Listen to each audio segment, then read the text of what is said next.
ನಮಸ್ತೆ. ನನ್ನ ಹೆಸರು ಪ್ರಣಾಂಬಿ.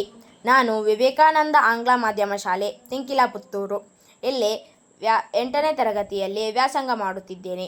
ಇಂದು ನಾನು ಕಿತ್ತೂರು ರಾಣಿ ಚೆನ್ನಮ್ಮ ಇವರ ಬಗ್ಗೆ ಒಂದೆರಡು ಮಾತುಗಳನ್ನು ಹೇಳಬಯಸುತ್ತೇನೆ. ಕಿತ್ತೂರು ರಾಣಿ ಚೆನ್ನಮ್ಮ ಅವರು ಅಕ್ಟೋಬರ್ 23, 1778ರಲ್ಲಿ ಜನಿಸಿದರು. ಇವರ ತಂದೆಯ ಹೆಸರು ಧೂಳಪ್ಪ ದೇಸಾಯಿ ಮತ್ತು ತಾಯಿಯ ಹೆಸರು ಪದ್ಮಾವತಿ.